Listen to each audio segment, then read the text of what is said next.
नाम की औरत जिसकी बहन वृंदावन में रहती थी। एक दिन वह उसको मिलने के लिए वृंदावन गई। शोभा जो कि काफी पैसे वाली औरत थी, लेकिन उसकी बहन कीर्ति जो कि वृंदावन में रहती थी अधिक पैसे वाली नहीं थी, लेकिन दिल की वह बहुत अच्छी थी, या फिर यह कह सकते हैं कि दिल की वह बहुत अमीर थी। उसका पति मिट्टी के घड़े बनाने का काम करता था। शोभा काफी सालों बाद अपनी बहन को मिलकर बहुत खुश हुई, लेकिन उसमें थोड़ा सा अपने पैसे को लेकर घमंड भी था। वो कीर्ति के घर हर छोटी बात पर उसकी चीजों में से कमी निकालती रहती थी, लेकिन कीर्ति उसको कुछ ना कहकर बस यही कह देती कि जो बिहारी जी की इच्छा। लेकिन शोभा प्रत्येक बात में उसको नीचा दिखाने का प्रयास करती। कीर्ति ने अपनी ओर से अपनी बहन की आवभगत में कोई कमी ना छोड़ी। उसने अपनी बहन का पूरा ख्याल रखा। उसने उसको वृंदावन के सारे मंदिर के दर्शन करवाए और उनकी महिमा के बारे में बताया। शोभा यह दर्शन करके खुश तो हुई और उसने महिमा भी सुनी, लेकिन उसका इन चीजों में इतना ध्यान नहीं था, बस दर्शन करके वापस आ गई। उसको वृंदावन में रहते हुए काफी दिन हो गए।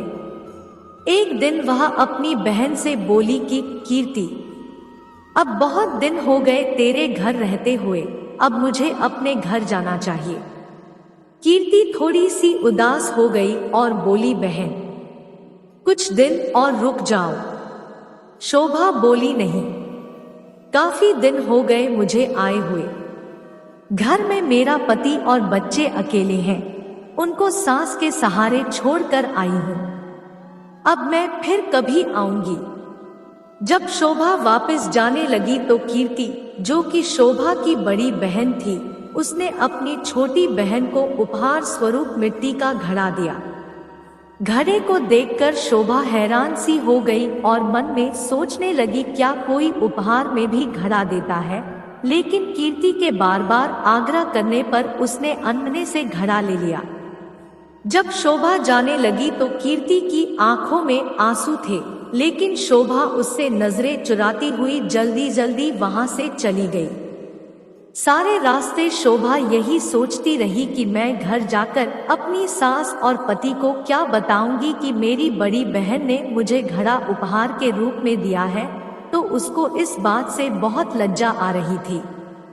उसने सोचा कि मैं घर में जाकर झूठ बोल दूंगी कि घड़ा मैं खरीद कर लाई हूँ, मुझे तो मेरी बहन ने काफी कुछ दिया है। इसी तरह सोचती सोचती वह घर पहुंची और उसने घर जाकर घड़ा अपनी रसोई के ऊपर रख दिया। उसको मन में बहुत ही गुस्सा आ रहा था कि मेरी बहन क्या इस लायक भी नहीं थी कि छोटी बहन को कुछ पैसे उपहार में दे सके। एक घड़ा सा पकड़ा दिया है। अब उसको अपने घर आए काफी दिन हो गए। गर्मियों के दिन थे, तभी उसके गांव में पानी की बहुत कठिनाई आने लगी। कुएं में, नदियों में पानी सूख गया। उसके गांव के लोग दूर दूर से पानी भरकर लाते थे। पैसे होने के बावजूद भी शोभा को पानी के लिए बहुत कठिनाई हो रही थी। एक दिन शोभा बहुत दूर जाकर उनसे पानी भर रही थी। वहां पर और भी औरतें पानी भरने के लिए आई हुई थी, तो जल्दी पानी भरने की होड़ में धक्का-मुक्की में शोभा का घड़ा टूट गया। शोभा दूसरी औरतों पर चिल्लाने लगी, यह आपने क्या किया? बड़ी कठिनाई से तो मैंने पानी भरा था, आप लोगों ने धक्का-मुक्की करके मेरा घड़ा तोड़ दिया है। अब वह उदास मन से घर आई। अब उसके पास कोई और दूसरा बर्तन भी नहीं था पानी भरने के लिए। तभी अचानक उसको अपनी बहन के दिए हुए घड़े की याद आई, तो उसने रसोई के ऊपर से घड़ा उतारा और फिर चल पड़ी बड़ी दूर पानी भरने के लिए। जब कुएं पर पहुंची तो भीड़ कम हो चुकी थी। वह घड़े में पानी भरकर घर लाई। तभी उसका पति खेतों से वापस आया। गर्मी अधिक होने के कारण वह गर्मी से बेहाल हो रहा था और आकर बोला, शोभा, क्या घर में पानी है? क्या एक गिलास पानी मिलेगा? शोभा ने कहा, हाँ, मैं अभी भरकर लाई हूं। उसने उस घड़े में से एक गिलास पानी भरकर अपने पति को दिया। गले में से पानी उतरते ही उसका पति एकदम से उठ खड़ा हुआ और बोला, यह पानी तुम कहां से लाई हो? शोभा एकदम से डर गई कि शायद मुझसे कोई भूल हो गई है। उसने कहा, क्यों, क्या हुआ? उसके पति ने कहा, यह पानी नहीं, यह तो अमृत लग रहा है। इतना मीठा पानी तो आज तक मैंने नहीं पिया। यह तो कुएं का पानी लग ही नहीं रहा, यह तो लग रहा है किसी मंदिर का। बोली, मैं तो कुएं से ही भरकर लाई हूं, यह देखो घड़ा भरा हुआ। उसके पति ने कहा, यह घड़ा तुम कहां से लाई थी? उसने कहा, जब मैं वृंदावन से वापस आ रही थी तो मेरी बहन ने मुझे दिया था। यह सुनकर उसका पति चुप हो गया। अब शोभा का पति बोला कि मैं थोड़ी देर के लिए बाहर जा रहा हूं, तब तक तुम भोजन तैयार करो। शोभा ने उसे घड़े के जल से दाल चावल बनाए। घड़े के पानी से दाल चावल बनाने से उसकी सुगंध पूरे गांव में फैल गई। गांव के सब लोग सोचने लगे कि आज गांव में कहाँ उत्सव है जो इतनी अच्छी खाने की सुगंध आ रही है। सब लोग एक एक करके उस सुगंध को सूंघते हुए शोभा के घर तक आ पहुंचे।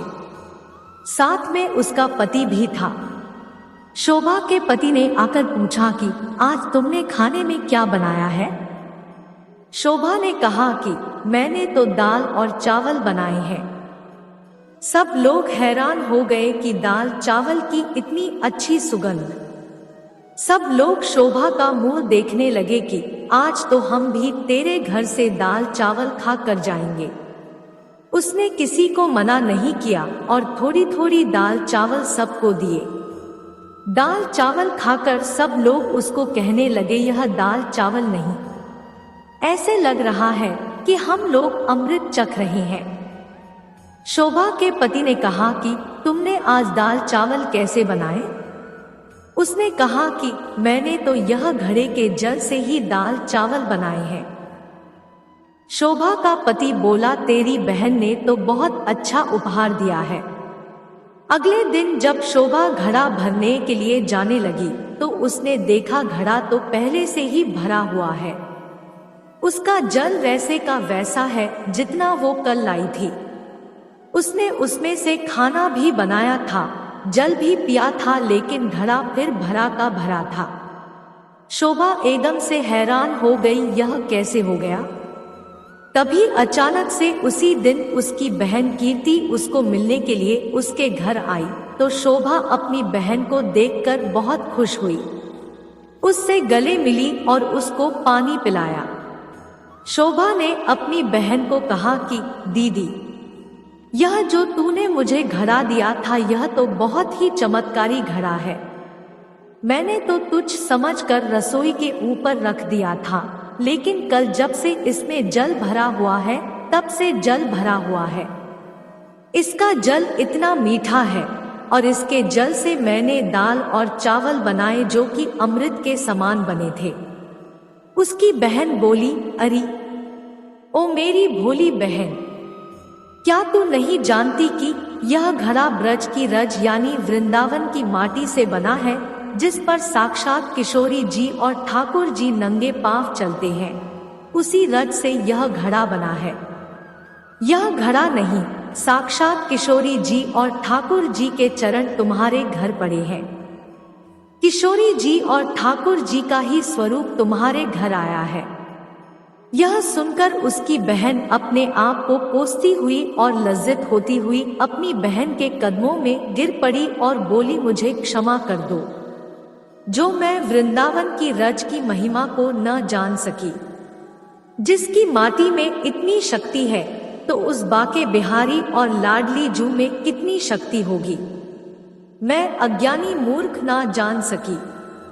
मुझे ब्रजरज की महिमा और उसकी महत्ता का ज्ञान नहीं था। मुझे क्षमा कर दो।